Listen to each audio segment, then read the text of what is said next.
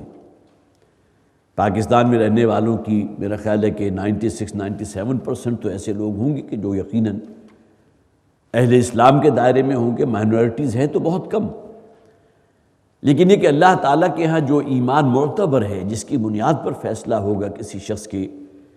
ابدی خسارے، تباہی اور ہلاکت کا، یا ابدی نعمت اللہ تعالیٰ کی جس کو حاصل ہوں گی، اس کا دار و مدار ایمان حقیقی پر ہے۔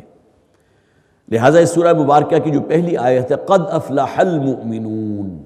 کامیاب ہو گئے، فوز و فلاح سے ہمکنار ہو گئے، منزل مراد کو پہنچ گئے وہ لوگ جو حقیقتاً مؤمن ہیں، جن کے دلوں میں واقعتاً ایمان موجود ہے۔ اور اس کے بعد پھر ہم نے تفصیل سے وہ آیات پڑھی، الذین هم فی صلاتهم خاشعون والذین هم عن اللغو معرضون والذین هم للزکاة فاعلون والذین هم لفروجهم حافظون۔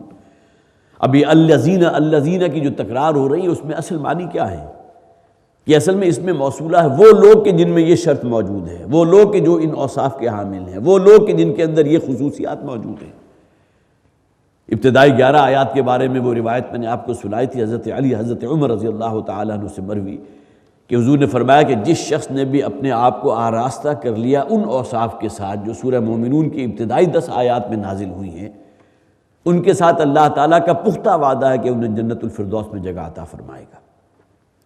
اس کے بعد وہ آیات ہم نے پڑھی تھی جس میں تخلیق انسانی کا ذکر، پھر یہ کہ انسان کے لیے اللہ تعالیٰ نے اس زمین پر کیا کچھ پیدا نہیں کیا، کیسی کیسی نعمتیں ہیں۔ دودھ کا ذکر بھی ہم نے پڑھا، بہترین مشروب جو ہمیں حاصل ہوتا ہے، پھر وہ مویشی، وہ انعام کے جن پر تم جو ہے وہ سواری بھی کرتے ہو، جن کو ڈھور ڈنگری کے لیے بھی استعمال کرتے ہو، مال برداری کے لیے بھی استعمال کرتے ہو، پھر یہ کہ ان کے جسم کا کون سا حصہ ایسا ہے جس سے تم استفادہ نہیں کرتے۔ ان کے بالوں سے تم خیمے بناتے ہو، اپنے لیے لباس بناتے ہو، ان کے کھالیں تمہارے استعمال میں آتی ہیں، کوئی شے ایسی نہیں جو استعمال میں نہ آئے۔ پھر یہ کہ اس دروع ارضی کے اوپر اللہ تعالیٰ نے کس طرح انواع و اقسام کے تمہارے لیے پھل اور میوے اور اجناس اور غلہ پیدا کر دیا۔ انما الدنیا خلقت لکم وانتم خلقتم للآخرہ۔ حضور صلی اللہ علیہ وسلم کا یہ قول میں نے بارہا آپ کو سنایا تاکہ ہمیں کم سے کم اس بات کا احتضار رہے کہ اللہ تعالیٰ نے جو جو نعمتیں ہمیں عطا فرمائی ہیں وہ اللہ تعالیٰ کی خصوصی نعمتیں ہیں، خصوصی انعام و اکرام ہے۔ وَأَنْتُمْ خُلِقْتُمْ لِلْآخِرَةِ، یہ تمام نعمتیں تو اللہ نے تمہارے لیے پیدا کی، لیکن تمہیں اللہ تعالیٰ نے آخرت کے لیے پیدا کیا۔ تو گویا کہ یہ بھی اگر ہمارا موٹو بن جائے، ہمارے سامنے یہ باتیں ہیں، اللہ تعالیٰ کی نعمتوں کا احساس ہر شخص کو ہوتا ہے۔ اور وہ آیہ مبارکہ جو قرآن میں 2 مقامات پر آئی، وَإِن تَعُدُّوا نِعْمَتَ اللَّهِ لَا تُحْصُوهَا، اگر تم اللہ تعالیٰ کی نعمتوں کا شمار کرنا چاہو تو نہیں احاطہ کر سکتے، انہیں شمار نہیں کر سکتے۔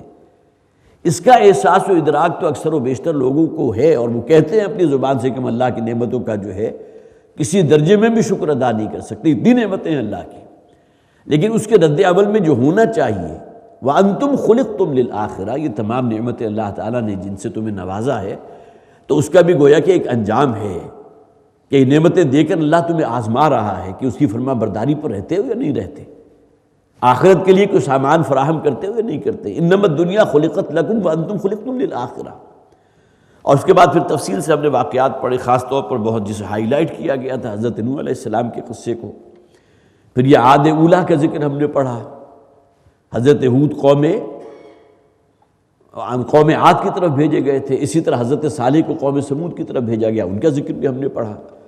اور پھر یہ کہ حضرت موسیٰ حضرت ہارون کا ذکر بھی ہم نے پڑھا۔ لیکن یہ کہ ان میں اصل شے جو وہ یہ کہ جسے آپ یہ کہہ سکتے ہیں نوٹ وردی ہے، وہ یہ کہ اللہ تعالیٰ نے ان قوموں کو ہلاک اور تباہ و برباد کیا تو کس بنیاد پر؟ وَمَا ظَلَمْنَاهُمْ وَلَٰكِنْ كَانُوا أَنفُسَهُمْ يَظْلِمُونَ، ہم نے ان جو برباد کیا تھا، جو ہلاکت ان پر مسلط کی تھی، تو یہ ہمارا کوئی ظالمانہ فعل نہیں تھا، معاذ اللہ، یہ اصل میں ان کی اپنی کمائی تھی، ان کے اپنے کرتوت تھے۔ انہوں نے رسول وقت کی دعوت کو جس طرح رد کیا اور اپنی منمانیاں اور اپنی نفس پرستی میں جس طرح مبتلا ہوئے، اور اللہ تعالیٰ کی شریعت کے احکامات جو خاص طور پر ان کے لیے اللہ تعالیٰ نے ارسال فرمایا تھا، حضرت موسیٰ علیہ السلام کو الواح دی گئی تھی، وہ تختیوں کی شکل میں جو ہے وہ احکامات احکام عشرہ جو ہے اس کے اندر کندہ موجود تھے، لیکن اس کو ان لوگوں نے پاؤں تلے رون دیا۔ یہ الگ بات ہے کہ بڑی حفاظت بھی کرتے تھے، بڑے چومتے چاٹتے بھی تھے تورات کو، لیکن یہ کہ جب تک اس کا حقوق ادا نہیں کریں گے، جب تک یہ کہ اس کے ان تقاضوں کو ادا نہیں کریں گے، تو اللہ تعالیٰ تو یہ فرماتا ہے کہ ان لوگوں نے اصل میں تکذیب کی ہے ہماری آیات کی۔ تکذیب قولی تو نہیں ہے یہ، لیکن یہ کہ تکذیب عملی تو یقیناً ہے۔ اور اس کے بعد پھر آخر میں جو ہم نے ذکر پڑھا تھا وَجَعَلْنَا ابْنَ مَرْيَمَ وَأُمَّهُ آیَةً، اور ہم نے ابن مریم کو، حضرت عیسیٰ علیہ السلام مراد ہیں ابن مریم، حضرت عیسیٰ کو قرآن حکیم میں جو ہے ماں کی نسبت سے پکارا گیا، ابن مریم، مریم کا بیٹا۔ حالانکہ جو بھی بچہ ہوتا ہے اس کو عام طور پر جسے آپ کنیت کہتے ہیں تو اس کے ساتھ والد کا نام لگتا ہے، لیکن یہ قرآن حکیم ابن مریم وَجَعَلْنَا ابْنَ مَرْيَمَ وَأُمَّهُ آیَةً، اور ان کی والدہ کو ہم نے ایک بہت بڑی نشانی بنا دیا۔ یہ دونوں مل کر ایک نشانی بنی۔ حضرت مریم کنواری تھی، اللہ تعالیٰ کا ایک خصوصی کلمہ تھا، کلمۃً القاہا الی مریم، ایک خاص حکم تھا، خاص کلمہ تھا اللہ تعالیٰ کا جو اللہ نے القاء کیا مریم کی طرف، جس کے نتیجے میں وہ حاملہ ہو گئی۔ جس طرح نورم ولادت ہوتی ہے، اس اعتبار سے حضرت مسیح علیہ السلام کی ولادت میں کسی باپ کا یا مرد کا حصہ تو نہیں ہے، یہ ایک بہت بڑی نشانی ہے۔ اور دوسری طرف پھر یہ ہے کہ حضرت مریم جو کنواری تھی انہیں والدہ جو ہے بنا دیا، اور بغیر اس کے کہ ان کا کوئی نکاح ہوا تھا کسی، جیسا کہ ان کے الفاظ بھی موجود ہیں وَلَمْ يَمْسَسْنِي بَشَرًا، مجھے تو کسی انسان نے چھوا تک بھی نہیں۔ اور دوسری ہے کہ پھر خرق عادت معاملہ حضرت عیسیٰ علیہ السلام کی پیدائش کا بھی بالکل نوزائیدہ تھے کہ اللہ تعالیٰ نے انہیں کلمہ حق جو ہے ان کی زبان سے نکلوایا، انی عبد اللہ آتانی الکتاب وجعلنی نبیا وجعلنی مبارکا اینما کنت واوصانی بالصلاۃ والزکاۃ ما کنت حیا وبرا بوالدتی۔ حضرت یحییٰ کا جہاں ذکر ہے وہ برم بوالدیہ کے الفاظ ہیں کہ بہت ہی سعادت مند ہوں میں اپنے والدین کے لیے، لیکن یہاں بوالدتی اپنی والدہ کے لیے، اس لیے کہ والد کا حصہ تو نہیں ہے۔ وَآوَيْنَاهُمَا إِلَىٰ رَبْوَةٍ ذَاتِ قَرَارٍ وَمَعِينٍ، اور پھر ہم نے انہیں ٹھکانہ دیا ایک بلند جگہ پر کہ جہاں ان کے لیے تمام سامان بھی ہم نے فراہم کر دیا۔ اس پر تفصیل ہم چونکہ پچھلی مرتبہ گفتگو کر چکے ہیں کہ یہاں ربوہ سے کیا مراد ہے، لہٰذا اس میں کوئی وقت میں نہیں لوں گا۔ یا ایھا الرسول کلوا من الطیبات، اے رسولو، یہاں یہ نہیں ہے کہ تمام رسولوں کو اللہ تعالیٰ نے جمع کر دیا تھا اور ان سے یہ فرمان جو ہے جاری کیا ہو، اگرچہ یا ایھا الرسول کا ترجمہ تو یہی ہوگا اے رسولو، اے نبیو، لیکن یہ کہ چونکہ نبی اکرم صلی اللہ علیہ وسلم سے پہلے بھی تمام رسولوں کو اللہ تعالیٰ کا یہی حکم تھا کہ جو بھی طیبات ہیں، جو بھی حلال چیزیں ہیں، انہی پر قناعت کرو۔ اور یہ حکم صرف انہی رسولوں اور نبیوں کے لیے تو مخصوص نہیں تھا، ہر وہ شخص کہ جس نے گواہی دی ہے ان کی صداقت کی اور ان کی جو ہے نبوت کی، اس کے لیے بھی یہی حکم تھا۔ وَعَمَلُوا صَالِحًا، اور اعمال وہ کریں جو بالکل نیک ہوں۔ دیکھیے یہاں بہت پیارا نکتہ ہے، نیک اعمال اپنی جگہ بہت بڑا ایسٹ ہے۔ انسان جو ہے ذکر اذکار ہے، پھر تہجد ہے، پھر عبادت گزاری ہے، اور پھر یہ کہ اس طرح نفلی عبادات ہیں، لیکن اگر اس کے ساتھ ساتھ کہیں اس کے رزق کے اندر کوئی شے حرام شامل ہو گئی، یہاں جو ترتیب بیان کی گئی، دیکھیے سب سے پہلے ذکر کیا گیا کہ حلال پر قناعت کرو، طیب چیز ہے۔ طیب کون سی شے ہے؟ جو شریعت میں جائز ہے، جو حلال ہے، اور نجس وہ شے ہوگی جو حرام ہے۔ اس کی مثال والد صاحب اکثر و بیشتر دیا بھی کرتے تھے، اور آپ کے بیل میں ہوگی کہ خواہ آپ نے اپنے پیسوں سے ایک بکری خریدی ہے، اس کو اپنے ہاتھوں سے اللہ بسم اللہ اللہ اکبر کہہ کے ذبح کیا، اور اس کا گوشت آپ تناول فرما رہے ہیں، لیکن یہ آپ کے لیے حرام ہے اگر آپ کی کمائی کے اندر کوئی شے حرام شامل تھی، اگرچہ کھانے کے لیے وہ بکری کا گوشت حلال ہے۔ لہذا یہاں جو پہلے ذکر کیا گیا یا ایھا الرسول کلوا من الطیبات، گویا کہ پہلی شرط جو ہے وہ یہ ہے کہ طیب اور پاکیزہ رزق جب تک تمہیں فراہم نہیں ہوگا، کھانا پینا ہے، لیکن اگر تمہارے رزق کے اندر، تمہاری معاش کے اندر کوئی شے ایسی شامل ہو گئی جو ناجائز ہے، ناپاک ہے، نجس ہے، تو گویا کہ پھر جو آگے فرمایا گیا وَعْمَلُوا صَالِحًا، پہلے اس بات کا اہتمام کرو کہ اپنی کمائی کا جائزہ لو کہ اس کے اندر کوئی شے ناجائز نہ ہو، کوئی شے حرام شامل نہ ہو، کوئی شے نجس شامل نہ ہو۔ وَعْمَلُوا صَالِحًا، اور اب نیک اعمال کرو گے تو اللہ تعالیٰ کے یہاں مقبول ہوں گے۔ اور اس کے لیے سب سے بڑی دلیل کیا ہے؟ وہ حدیث کے جس کا پہلے بھی میں نے بارہا ذکر کیا، لیکن آج خاص طور پر اس کا میں متن نوٹ کر کے لایا تھا، جو مسلم شریف میں موجود ہے، ترمذی میں موجود ہے، مسند احمد میں موجود ہے۔ اور جس کے راوی حضرت ابو ہریرہ رضی اللہ تعالیٰ عنہ، اور وہ فرماتے ہیں نبی اکرم صلی اللہ علیہ وسلم نے مثال بیان فرمائی، الرجل یطیل السفر، کہ ایک شخص ہے جس نے بڑا طویل سفر کیا، یطیل السفر اشغث اغبرا، کہ اس کے جو ہے بال وہ بھی پراگندہ حال ہے، اور اس کے جو ہے غبار آلود ہے اس کا چہرہ، کہیں بہت دور کا سفر کر کے وہ آ رہا ہے، یطیل السفر، بہت طول طوالت والا سفر، وَمَطْعَمُهُ حَرَامٌ، آگے اس سفر کے بعد وہ کس مقام پر پہنچا اس کا ذکر آگے آئے گا،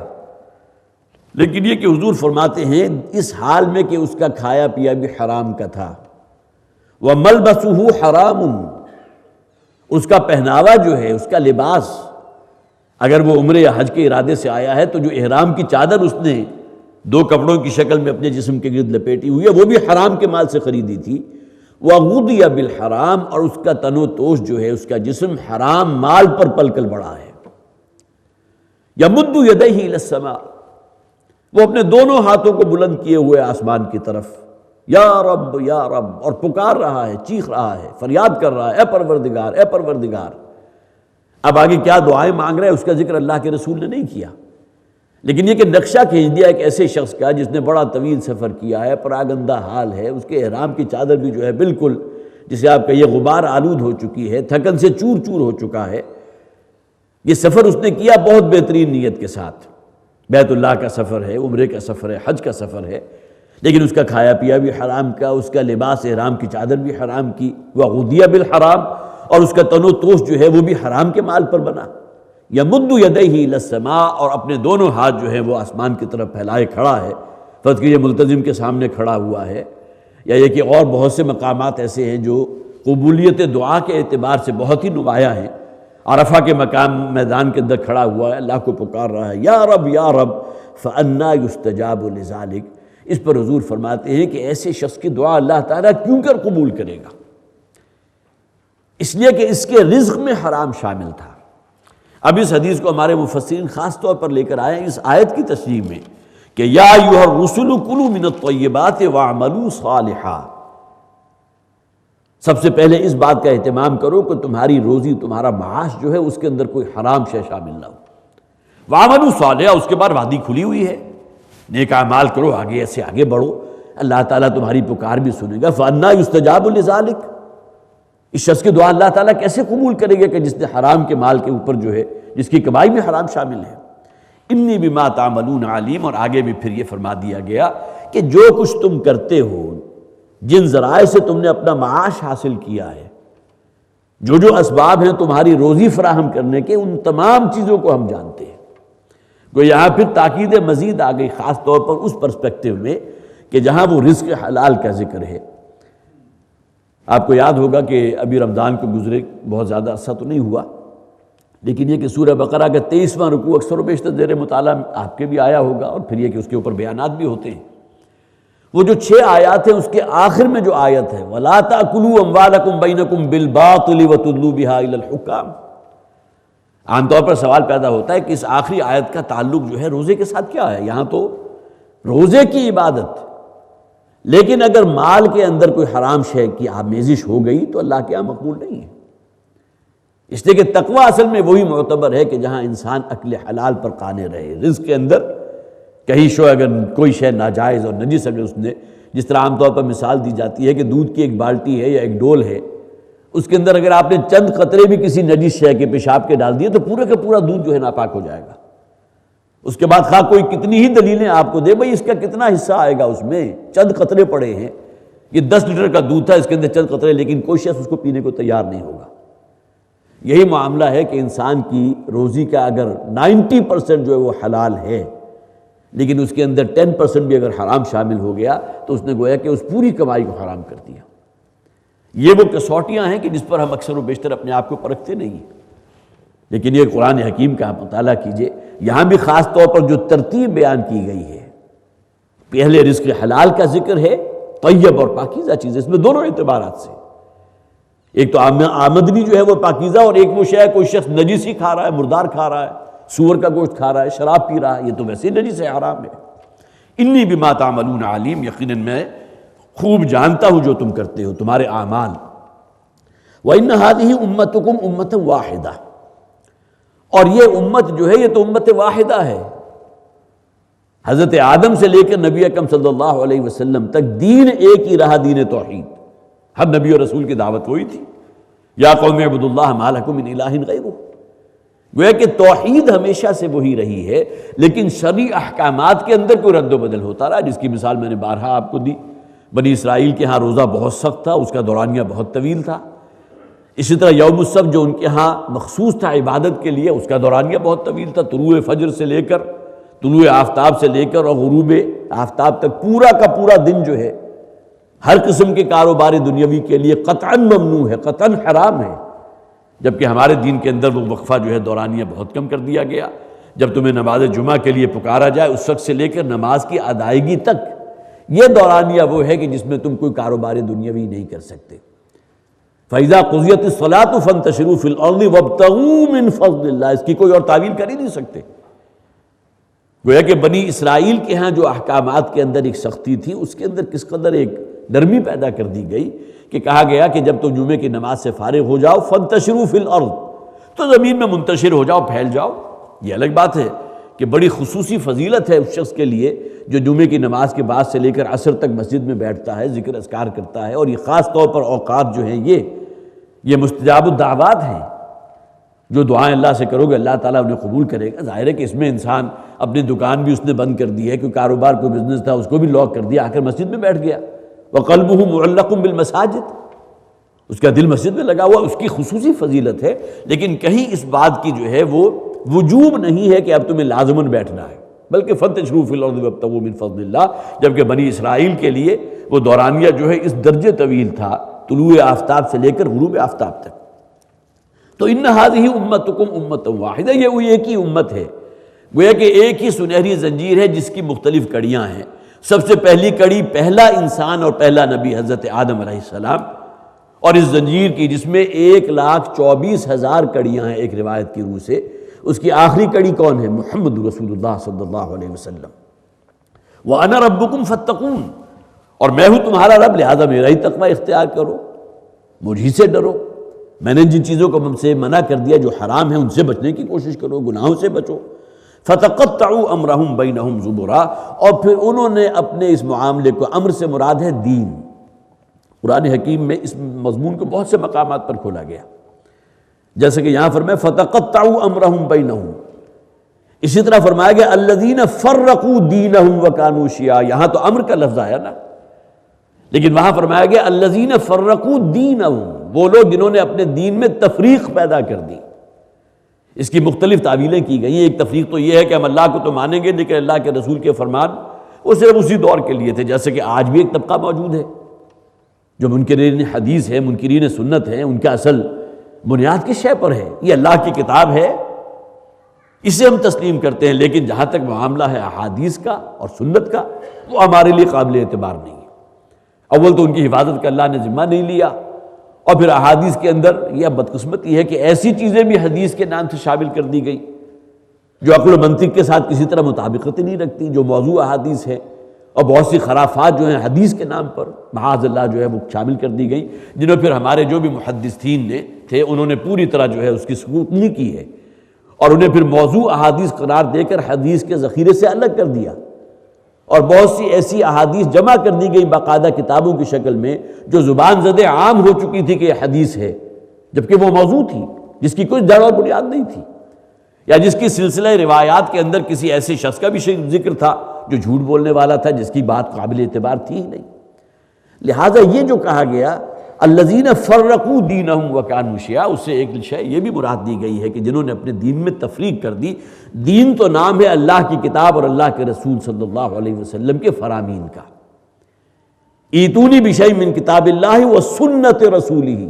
یہ دو چیزیں ہیں جو بنیاد بنتی ہے دین کا۔ ان میں سے آپ نے اگر ایک ستون کو منہدم کر دیا تو اب دین کی عمارت تو مکمل نہیں، کھڑی رہ ہی نہیں سکتی۔ اور دوسرے یہ ہے کہ دین کے احکامات کے اندر زمین و آسمان کا فرق پیدا کر دیا۔ اللہ تعالیٰ کا منشا کچھ تھا، اس سے کوئی اور شے جو ہے احکامات کے اندر رد و بدل کر دیا، جو خاص طور پر بنی اسرائیل کا طریقہ بیان کیا گیا، التباس کر دینا، سیاق و سباق سے منقطع کر کے کسی بات کو جو ہے بیان کرنا، اور اس سے بالکل غلط مفہوم جو ہے وہ لوگوں کے ذہنوں کے اندر راسخ کرنے کی کوشش کرنا، یہ تمام چیزیں وہ ہیں جسے ملمہ کاری کہتے ہیں۔ اگرچہ بات جو ہے وہ اندر حق ہے، ارید بہ الباطل، کلمۃ حق ارید بہ الباطل، بات حق ہے لیکن ایسا اس کے اوپر ملمہ چڑھایا کہ اس سے باطل شے جو ہے وہ وجود میں آ گئی۔ یہ تمام چیزیں ہیں کہ جس کے اصل میں، جسے آپ یہ کہہ سکتے ہیں کہ جس جرم کے جو مرتکب ہوئے تھے بنی اسرائیل کے علماء، یہود علماء، فَتَقَطَّعُوا أَمْرَهُمْ بَيْنَهُمْ زُبُرًا، اور اس میں اسے ٹکڑے ٹکڑے کر دیا، جیسا کہ قرآن میں سورہ شورى میں فرمایا گیا إِنَّ الَّذِينَ أُورِثُوا الْكِتَابَ مِن بَعْدِهِمْ لَفِي شَكٍّ مِّنْهُ مُرِيبٍ۔ یہ جو تفرقہ ہے وہ اصل بنیاد اس کی کیا ہے؟ شک و شبہ، ارتیاب۔ یہ کلام اللہ کا تو ہے، ہم مانتے ہیں، لیکن یہاں یہ شے مراد نہیں ہے، بلکہ اس کی یہ تعویل کرنی چاہیے۔ جو من پسند شے ہے اس کو اگر آپ اپنے سامنے رکھیں گے، اور جو اصل حکم ہے اس کی غرض و غایت، جیسے کہ آپ کو معلوم ابھی قربانی ہوئی، بہت سے مضامین ایسے بھی آپ نے اخبارات کے اندر پڑھے ہوں گے کہ قربانی کی کیا ضرورت ہے۔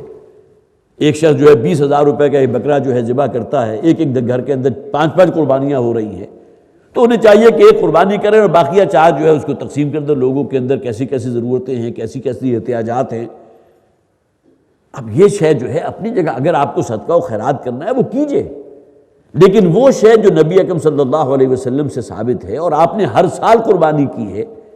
حالانکہ نبی اکرم صلی اللہ علیہ وسلم کے بارے میں قطعاً کہیں کوئی گمان نہیں ہے کہ آپ کبھی صاحب نصاب سے اوپر ہوئے ہوں، نیور۔ لہٰذا یہ کہا جا سکتا ہے کہ حضور نے پوری زندگی زکوٰۃ نہیں دی۔ زکوٰۃ تو اس وقت لاگو ہوگی نا کہ جب آپ کے پاس ایک نصاب جو ہے 7 تولے جو ہے سونا جمع ہو گیا، 52 تولے چاندی جمع ہو گئی، یا آج کل کی کرنسی کے حوالے سے 70-80 ہزار روپے آپ کے پاس کیش جمع ہے، تب زکوٰۃ کی نوبت آئے گی نا۔ لیکن اگر کوئی شخص اس مقام تک پہنچ ہی نہیں سکا تو لہٰذا یہ بات اپنی جگہ بالکل صحیح ہے۔ جسے آپ زکوٰۃ کے نام سے جانتے ہیں، نبی اکرم صلی اللہ علیہ وسلم کی پوری زندگی میں وہ نوبت ہی نہیں آئی کہ آپ کو زکوٰۃ ادا کرنے کی ضرورت ہو، اس لیے کہ جو آتا تھا حضور صدقہ کر دیتے تھے، تقسیم کر دیتے تھے۔ تو ان الذین اورثوا الکتاب من بعدہم، یہ شکوک و شبہات ہیں جو جڑ پکڑتے ہیں تو پھر اس کے نتیجے میں دین کی تفریق پیدا ہوتی ہے۔ فَتَقَطَّعُوا أَمْرَهُمْ بَيْنَهُمْ زُبُرًا كُلُّ حِزْبٍ بِمَا لَدَيْهِمْ فَرِحُونَ، اور پھر یہ کہ اب ہر گروہ جو ہے جو دین کی اپنی تعبیر کی ہے اس کے اوپر بڑا شادہ و فرحاں ہے۔ فَخَلَفَ مِن بَعْدِهِمْ خَلْفٌ أَضَاعُوا الصَّلَاةَ وَاتَّبَعُوا الشَّهَوَاتِ فَسَوْفَ يَلْقَوْنَ غَيًّا۔ انبیاء اور رسول جب تک خود موجود رہے، جو بھی ان کے پیروکار تھے وہ ایک وحدت پر قائم رہے، لیکن اس دنیا سے ان کے تشریف لے جانے کے بعد پھر جو ناوارث، جو ناخلف لوگ وارث بنے ہیں، ان کا نقشہ سورہ مریم میں کھینچا گیا تھا۔ فَخَلَفَ مِن بَعْدِهِمْ خَلْفٌ أَضَاعُوا الصَّلَاةَ وَاتَّبَعُوا الشَّهَوَاتِ فَسَوْفَ يَلْقَوْنَ غَيًّا۔ وہ اپنی من مانی خواہشات جو ہیں انہی کے پیچھے پڑ گئے، نفس پرستی کے اندر مبتلا ہو گئے، نمازوں کو غارت کر دیا، اور پھر بالآخر جو ہے بڑی تباہی سے دوچار ہوئے۔ تو کل حزب بما لدیہم فرحون، ہر شخص نے دین کی جو تعبیر کی اب اسی کے اوپر بڑا شادہ و فرحاں ہے، سمجھتا ہے حق تو میرے ہی پاس ہے، باقی جو کچھ بھی ہے وہ باطل ہے۔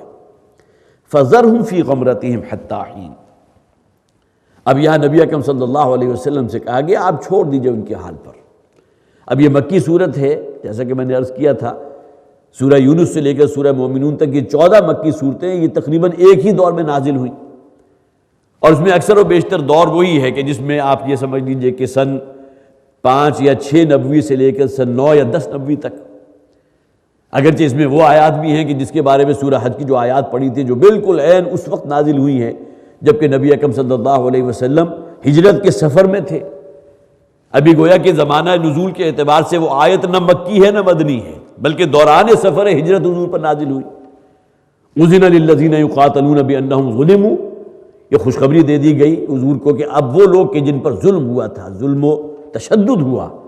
ان کے ہاتھ کھول دیے گئے، انہیں اجازت دی جا رہی ہے کہ اب وہ عید کا جواب پتھر سے دے گئے۔ اور ظاہر ہے کہ حضور جب پھر مدینہ تشریف لے آئے تو پھر آپ نے اٹیمپٹ کیا ہے، آپ نے پھر وہ ڈیفینسو والی پالیسی اختیار نہیں کی بلکہ اوفینسو ہوئے ہیں، اور ان کی دکھتی رگوں کو چھیڑا ہے، اور ان کے جو تجارتی قافلے جاتے تھے شام کی طرف ان کے سد باب کی کوشش کی ہے، ان کا رستہ روکنے کی کوشش کی ہے۔ یہ سیرت کا مطالعہ کیجئے تو یہ آپ کو بڑا نمایاں فرق نظر آئے گا کہ مکی صورتوں کے اندر تو حکم یہ تھا کہ اپنے ہاتھوں کو بندھے رکھو، کفو ایدیکم، لیکن اثناء سفر ہجرت میں وہ آیات نازل ہو گئیں کہ جس میں خوشخبری دے دی گئی اب تمہارے ہاتھ کھول دیے گئے. اذن للذین یقاتلون بانہم ظلموا، اب اجازت ہے، حکم ہے ان لوگوں کو جن پر ظلم ہوا تھا وہ اب ان کا بدلہ لیں اور اینٹ کا جواب پتھر سے دیں. اور اس کے نتیجے میں پھر جب حضور پہنچے ہیں مدینہ تو آپ نے پھر آتے ہی جو بھی کام کیے ہیں وہ یہود کے 3 قبائل کے ساتھ ایک معاہدہ کر لیا، مسلمانوں کے لیے ایک مسجد جو ہے مسجد کا قیام عمل میں آ گیا. پھر یہ کہ جو بھی وہاں یہود کے قبائل تھے ان کو جو ہے معاہدوں کے اندر جو ہے جکڑ لیا، اور ساتھ کے ساتھ پھر جو ان کی جسے آپ کہیے کہ شاہ رگ تھی معاشی اعتبار سے، تجارتی قافلے جن کے رستے سے جایا کرتے تھے ان کو بلاکیڈ کیا ہے نبی اکرم صلی اللہ علیہ وسلم نے. لیکن یہ کہ جب انسان جو ہے اپنی پستی پر آتا ہے اور دین کے اندر تفرقہ پیدا کرتا ہے، وہ جو سورہ آل عمران کے بالکل مرکز میں 3 آیات کا بہت خوبصورت مجموعہ ہے، وَاعْتَصِمُوا بِحَبْلِ اللَّهِ جَمِيعًا وَلَا تَفَرَّقُوا، اللہ کی رسی کو مضبوطی کے ساتھ تھام لو، جمیعا مل جل کر، وَلَا تَفَرَّقُوا، اور دیکھو تفرقے میں مبتلا نہ ہو. بدقسمت یہ ہے کہ آج کا دین اصل میں ہے ہی تفرقہ پرستی، الا ماشاء اللہ. اکثر و بیشتر جسے ہمیں عوام کا الانام کہتے ہیں یا عوام جو بھی ہیں، وہ اپنے آپ کو جس شے کے اوپر وہ سمجھتے ہیں وہ حق ہے اس کے اوپر ہیں. آپ لاکھ دلائل دے دیجئے، اور جو ہے اس کے اندر بہت سی اور مشرکانہ قسم کے عملیات بھی ہو رہے ہیں، اعمال بھی ہو رہے ہیں، لیکن یہ کہ ٹس سے مس ہونے کو تیار نہیں، اس لیے کہ وہ اپنے اسی دین کے تصور کے اوپر وَكُلُّ حِزْبٍ بِمَا لَدَيْهِمْ فَرِحُونَ، دین کا جو ہم نے تصور قبول کیا اسی کے اوپر بڑے شاد و فرح ہیں. فَذَرْهُمْ فِي غَمْرَتِهِمْ، تو چھوڑ دیجئے اے نبی صلی اللہ علیہ وسلم ان کو. یہاں اس کے معنی یہ نہیں ہے کہ اب آپ دعوت و تبلیغ کا فریضہ ہی ختم کر دیں، تبلیغ بند کر دیجئے، معاذ اللہ، یہ مراد نہیں ہے. یہ الگ بات ہے کہ اب اس معاشرے سے کہیں کوئی خیر کی امید باقی نہیں رہی، یہ اپنی جگہ حقیقت ہے. لہذا جو تعویل کی جاتی ہے کہ نبی اکرم صلی اللہ علیہ وسلم نے جو طائف کا سفر کیا تھا تو اس میں اصل شے جو پیش نظر تھی وہ تو یہی تھی نا کہ یہاں مکہ کے رہنے والوں سے بالکل مایوس ہو چکے تھے. اب یہاں گویا کہ اب ان تلوں میں کوئی تیل نہیں ہے، لہذا مکہ سے کچھ فاصلے پر جو ایک بہت ہی جسے آپ کا یہ متمدن شہر کہلاتا تھا طائف کا شہر، تو وہاں حضور تشریف لے گئے. لیکن وہاں نبی اکرم صلی اللہ علیہ وسلم کے ساتھ جس قسم کا رسوا کن سلوک ہوا وہ ظاہر ہے کہ اس کا وقت نہیں ہے کہ اس کی تفصیل میں آپ کے سامنے رکھوں کہ اکثر و بیشتر لوگ معلوم ہے کہ طائف میں آپ کے ساتھ کیا معاملہ ہوا تھا. آپ کا پورا جسم مبارک جو ہے لہو لہان ہو گیا، پتھروں کی بارش آپ کو فیس کرنی پڑی. تو یہ نہیں کہا گیا فذرہم، تو اب آپ دعوت و تبلیغ کا فریضہ چھوڑ دیجئے، اس لیے کہ اب یہ لوگ تو ٹس مس ہونے کو تیار نہیں ہیں. یہاں مراد یہ ان کو ان کے حال پر چھوڑ دیجئے، آپ اپنا کام جو ہے مستقل مزاجی کے ساتھ جاری رکھیے. فَذَرْهُمْ فِي غَمْرَتِهِمْ حَتَّى حِينٍ، ان کو چھوڑ دیجئے ان کی مدہوشی کے اندر. غمرتہم، غمرت کے لفظ کو نوٹ کیجئے، یہ اصل میں وہ دولت کا نشہ ہوتا ہے، دنیا پرستی ہے، اس دنیا کی چمک دمک ہے، انسان کو اپنی طرف کھینچتی ہے. اس کے زلف گراگیر کے جب اسیر ہو جاتا ہے انسان تو ظاہر ہے پھر جس طرح انسان مدہوشی کی حالت میں ہوتا ہے جسے دولت کا نشہ کہا جاتا ہے، اس میں پھر خیر و شر کی تمیز بھی انسان کی نگاہوں سے اٹھ جاتی ہے. لہذا یہاں انہیں کہا گیا یہ مست ہے اپنی اسی باطل دین کے اوپر، اور جو روپے پیسے والے ہیں جو مال مست ہے ان کو چھوڑ دیجئے ان کے حال پر. حتیٰ حین، لیکن کب تک؟ ایک وقت آئے گا اور وہ وقت زیادہ دور نہیں تھا. نبی اکرم صلی اللہ علیہ وسلم کے مکہ سے ہجرت فرمانے کے کل 7 برس بعد ہی سن 8 میں حضور نے پھر جو ہے وہ فتح مکہ کا معاملہ ہو گیا. یہی لوگ کہ جو درپے تھے نبی اکرم صلی اللہ علیہ وسلم کے جان لینے کے، اور صحابہ کرام کو کس قسم کی شدید جو ہے مشقتوں کے اندر تشدد میں مبتلا کیا تھا، یہی لوگ تھے کہ جن پر نبی اکرم صلی اللہ علیہ وسلم پھر طلوع ہوئے ہیں فاتح کی حیثیت سے. یہ تو بائبل میں بھی موجود ہے نا کہ 10,000 قدوسیوں کی جماعت کے ساتھ جو ہے وہ شہر فتح ہوگا. اب یہ وہ پیشین گوئیاں تھیں جو نبی اکرم صلی اللہ علیہ وسلم کی آمد کے ضمن میں تورات میں موجود تھی. اور حضور جن نے جب مکہ فتح کیا ہے تو آپ کے ساتھ 10,000 قدوسیوں کی جماعت تھی، 10,000 صحابہ کرام تھے، جس کا ذکر آپ یوں سمجھ لیجیے تقریباً کو 1,500 سال پہلے جو ہے وہ بائبل میں تورات میں اللہ تعالیٰ فرما چکے تھے. فَذَرْهُمْ فِي غَمْرَتِهِمْ حَتَّى حِينٍ، ان کو چھوڑ دیجئے ان کے مدہوشی میں، یہ مال مست ہیں اسی کے اندر ان کو غرق رہنے دیجئے. حَتَّى حِين، ایک وقت معین تک، وہ وقت جو ہے ان سے کوئی زیادہ دور نہیں ہے. انہیں میں ابو جہل تھا کہ جس کا وقت جو ہے وہ سن 8 ہجری تو کہیں دور کی بات ہے، سن 2 میں غزوہ بدر کے موقع پر وہ جہنم واصل ہو گیا. اس کا جسم جو ہے کھجور کے کٹے ہوئے تنے کی طرح میدان بدر میں موجود تھا. نہ صرف ابو جہل بلکہ اور کتنے تھے، ولید بھی تھا، عتبہ بھی تھا، اور بہت سے تو جو بڑے بڑے ان کے جو ہے لیڈرز تھے، بڑے بڑے ان کے سردار تھے، بڑے روپے پیسے والے تھے، مال و دولت والے تھے. حتی حین، ایک وقت معین ہے، اللہ تعالیٰ نے ہر شخص کی ایک اجل جو ہے اس کو لکھ رکھا ہے. اَيَحْسَبُونَ أَنَّمَا نُمِدُّهُم بِهِ مِن مَالٍ وَبَنِينَ، کیا یہ لوگ خیال کرتے ہیں اس گمان میں کہ ہم انہیں جو دیے جا رہے ہیں مال بھی اور اولاد بھی، نُسَارِعُ لَهُمْ فِي الْخَيْرَاتِ، کیا ہم ان کی خیرات میں، ان کی بھلائیوں میں یا ان کے مال و دولت میں بڑا اضافہ کر رہے ہیں؟ اصل میں یہ وہ شے ہے جو اکثر و بیشتر لوگوں کے ذہن میں ہوتی ہے کہ جسے یہاں کسی قسم کی کوئی بیماری نہیں ہے، صحت کے اعتبار سے بڑا صحیح ہے، روپیہ پیسہ بہت ہے، اور وہ سمجھتا ہے مجھ پر اللہ کی بڑی عنایات ہیں، جس کا ذکر سورہ فجر میں بھی کیا گیا، جہاں الفاظ یہ ہیں فَقَالَ فَيَقُولُ رَبِّي أَكْرَمَنِ. وہ شخص کہ جس کو اللہ نے بڑا روپیہ پیسہ مال و دولت دیا، وہ کہتا ہے میرے رب کا بڑا فضل ہے مجھ پر، میرے رب نے مجھے بڑی عزت سے نوازا ہے، یہاں مجھے سٹیٹس حاصل ہوا، میرے رب کا فضل ہے. لیکن جب اللہ تعالیٰ ان نعمتوں کو چھین لیتا ہے تو کیا کہتا ہے فَيَقُولُ رَبِّي أَهَانَنِ، یہ رب نے مجھے بالکل ذلیل و رسوا کر دیا. اب یہ انسان کی اصل میں جسے آپ کہیے اس کے ظرف کی کمی ہے. روپیہ پیسہ اور دولت اس کے نشے میں آتا ہے تو یہ سمجھتا ہے کہ میرے رب کی بڑی عنایات ہیں، بہت کچھ دیا ہوا ہے، اس کی نعمتوں کا میں شمار نہیں کر سکتا. لیکن اللہ ہی کی طرف سے جب معاملہ کوئی سختی کی طرف آتا ہے، اس کی پکڑ ہوتی ہے، روپیہ پیسے میں کوئی جسے آپ کہتے ہیں وہ چادر جو ہے اس کا دائرہ کچھ تنگ کر دیا جاتا ہے، تو پھر یہ انسان جو ہے پھر آہ و فغاں بکرا رکھتا ہے. وَإِذَا مَسَّهُ الشَّرُّ جَزُوعًا، جب تک اسے خیر ملتا رہتا ہے، روپیہ پیسہ فراوانی ہے، تو منوعا، تو اس کو سینچ سینچ کر رکھتا ہے، اس کو گنتا رہتا ہے. اس کی جو ہے اگر کئی بینکس کے اندر اس کے جو ہے وہ اکاؤنٹس موجود ہیں تو ہر بینک جو ہے وہ دیکھتا رہتا ہے کتنا کتنا پیسہ کس اکاؤنٹ کے اندر ہے. لیکن یہ کہ اس کے معاملے میں اگر اس کے برعکس اگر اس پر اللہ تعالیٰ حالات کو سخت کر دیتا ہے، وَإِذَا مَسَّهُ الشَّرُّ جَزُوعًا، تو جزا فضا بکنے لگتا ہے. معلوم ہوتا ہے میرے رب نے تو آج تک میرے ساتھ کوئی خیر کیا ہی نہیں، معاذ اللہ. یہی معاملہ ہوتا ہے انسان کا، اگر کوئی بیماری اس کے اوپر حملہ آور ہو جائے، سال ہا سال کسی قسم کی کوئی بیماری، کوئی سر درد بھی اسے لاحق نہیں ہوا، لیکن ذرا چند دن اگر اس نے بیماری کے گزار لیے تو اب جو ہے شکوہ و شکایت ہے کہ میں نے تو آج تک کبھی گویا کہ صحت دیکھی نہیں تھی. وہ پورا عرصہ جو بتا چکا ہے صحت مندی کی حالت میں اس کو بھول جاتا ہے. یہی معاملہ روپے پیسے کے حوالے سے بھی ہے، مال و دولت کے حوالے سے بھی. جب تک اس کے نشے کے اندر مستغرق رہتا ہے تو یہ سمجھتا ہے میرے رب کی بڑی عنایات ہیں. نُسَارِعُ لَهُمْ فِي الْخَيْرَاتِ، گویا کہ ہم اسے خیرات اور حسنات، خیر جو ہے روپے پیسے کو بھی کہتے ہیں، وَإِنَّهُ لِحُبِّ الْخَيْرِ لَشَدِيدٌ. انسان جو ہے روپے پیسے کی محبت میں بڑا پکا ہے، بڑا شدید ہے. تو یہ سمجھتا ہے کہ ہم شاید اس کو بہت بڑھا رہے ہیں اور بہت اس کو جو ہے ترقی دے رہے ہیں، اس کا کاروبار، اس کا بزنس، اس کا ٹریڈ جو ہے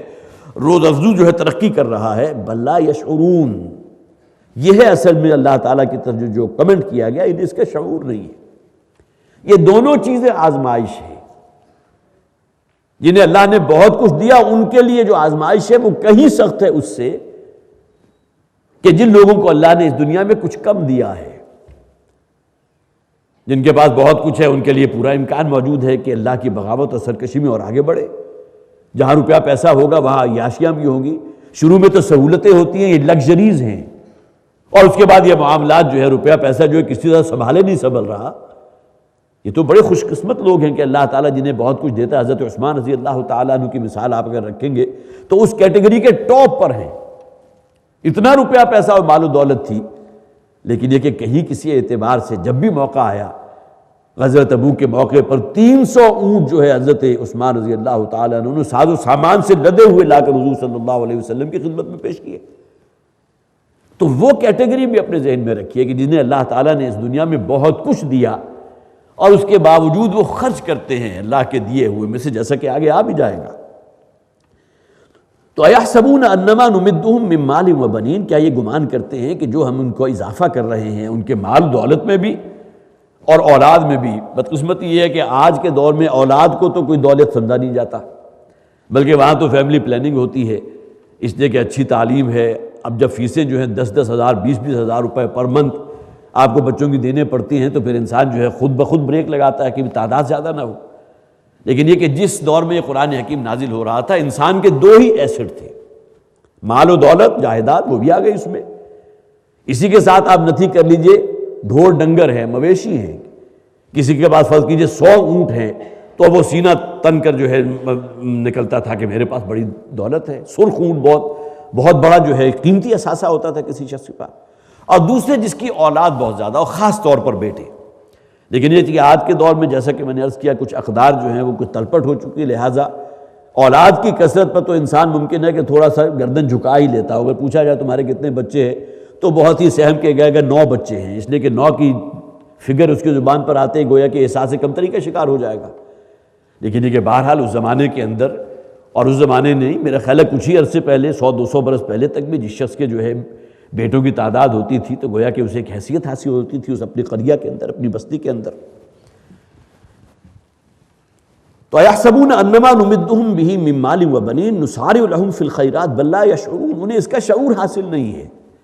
وہ یہ سمجھتے ہیں کہ ہم شاید اس میں روپے پیسے اور ان کے ایسٹ میں اضافہ کر کے بڑی ہماری عنایات اس پر ہو رہی ہیں، بڑا فضل ہو رہا ہے. ٹھیک ہے، یہ تمام چیزیں اللہ کی نعمت ہے، روپیہ پیسہ اللہ کی بہت بڑی نعمت ہے، بشرطے کہ جیسا کہ ہم پڑھ چکے حلال ذریعے سے کمایا گیا. اولاد اللہ کا بہت بڑا ایسس ہے، بہت بڑا اثاثہ ہے، بشرطے کہ اسے دین کے رستے کے اوپر رکھا. لیکن یہی 2 چیزیں جو ہے انسان کے لیے بہت بڑی زحمت بن جاتی ہیں، اس کے لیے وبال جان بن جاتی ہیں اگر خود ہدایت کے رستے پر نہیں ہے. روپیہ پیسہ ہوگا اگر ہدایت نہیں ہے تو عیاشیاں کرے گا، بدماشیاں کرے گا. یہ حرص جو ہے حرص قانع نیست، یہ کبھی اس کو قناعت نصیب نہیں ہوتی. آج اگر لاکھ ہے تو کروڑ ہونے چاہیے، کروڑ ہے تو 10 کروڑ ہونے چاہیے، 10 کروڑ ہے تو ارب پتی ہونا چاہیے. اس کے لوگوں پر ظلم کرے گا، اور جب روپیہ پیسہ آئے گا تو عیاشی اور بدمستیاں بھی کرے گا. تو یہ چیزیں ہیں. اللہ تعالیٰ اگر ہدایت کے پر رستے پر رکھے تو یہ تمام چیزیں بہت بڑی نعمت ہے، بشرطے کہ ان چیزوں کو اللہ کی طرف سے ایک آزمائش سمجھ کر وہ سمجھے کہ اللہ کی آزمائش ہے، اللہ تعالیٰ مجھے امتحان میں سے گزار رہا ہے، دے کر بھی آزما رہا ہے، اور ایک وقت آئے گا کہ مجھ سے سلب کر کے بھی آزمائے گا. دونوں حالت میں انسان کا اس راہ اعتدال پر رہنا اصل امتحان ہے. بل لا یشعرون، انہیں اس کا شعور حاصل نہیں ہے. ان الذین هم من خشیۃ ربهم مشفقون، یقیناً وہ لوگ کہ جو اپنے رب کی خشیت رکھتے ہیں، اپنے دل میں اس کا خوف رکھتے ہیں، اس سے ڈرتے رہتے ہیں. دیکھیے سورہ مبارکہ کی جو ابتدائی آیات تھی وہاں بھی آپ بار بار تکرار آئی تھی، الذین الذین قد افلح المؤمنون الذین هم فی صلاتهم خاشعون والذین هم عن اللغو معرضون والذین هم للزکاة فاعلون والذین هم لفروجهم حافظون. یہ الذین الذین کی تکرار آپ نے وہاں بھی پڑھی. یہاں وہ لوگ مراد تھے حقیقی اہل ایمان کے جن میں وہ اوصاف موجود ہوں جو نمازوں میں خشوع و خضوع اختیار کرنے والے ہوں، لغو باتوں سے اعراض کرنے والے ہوں، اپنے شرمگاہوں کی حفاظت کرنے والے ہوں، اگر کوئی عہد کر لیا تو اس پر قائم رہنے والے ہوں، امانتوں میں کوئی خیانت کے مرتکب نہ ہوں. وہی انداز آپ کو یہاں مل جائے گا. ان الذین هم من خشیۃ ربهم مشفقون، یقیناً وہ لوگ کہ جو اپنے رب کی خشیت اپنے دلوں میں رکھتے ہیں، اس سے لرزہ و ترسا رہتے ہیں. یہی وہ خشوع ہے. یہ خاشین اور یا اور خاشین اور عین یہ دونوں بالکل ہی الفاظ کے اعتبار سے بالکل قریب ہیں. خشوع اصل میں وہ ہوتا ہے عاجزی اور زاری جو اللہ کے سامنے اختیار کرتا ہے انسان، جیسا کہ ہم نے پڑھا بھی الذین هم فی صلاتهم خاشعون. ایک بہت بڑی ہستی کے سامنے انسان جو ہے دست بستہ کھڑا ہے، یہ خشوع و خضوع ہے. ایک ہے اپنے رب کا خوف، اس کا ڈر، میں کسی معصیت میں مبتلا ہو گیا تو میرا رب مجھ سے ناراض ہو جائے گا،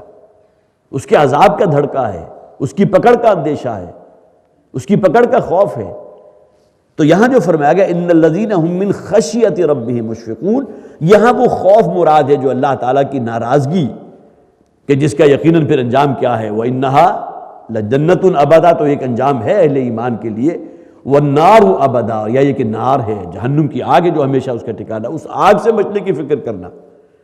یا ایھا الذین آمنوا قوا انفسکم واہلیکم نارا وقودھا الناس والحجارہ، اہل ایمان بچنے کی کوشش کرو، خود بھی اور اپنے اہل و عیال کو بھی محفوظ رکھنے کی کوشش کرو، انہیں بھی بچاؤ اس جہنم کی آگ سے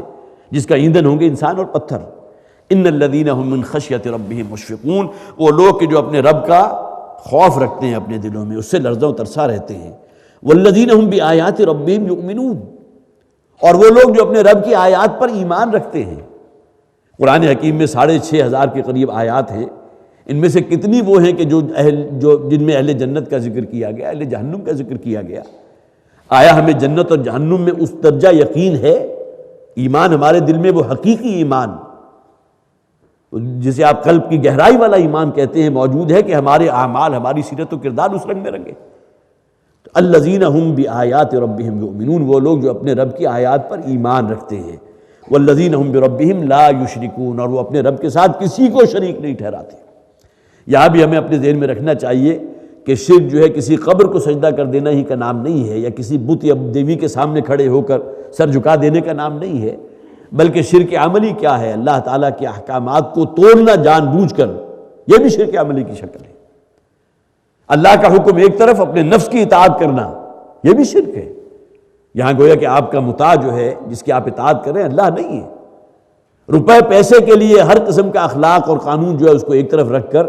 اس کو حاصل کرنے کے لیے انسان جو ہے تگ و دو اور دنیا بھر کی جو ہے محنت کرے، یہ بھی شرک ہے۔ جیسا کہ نبی اکرم صلی اللہ علیہ وسلم نے ایک حدیث میں فرمایا تعس عبد الدینار و عبد الدرہم،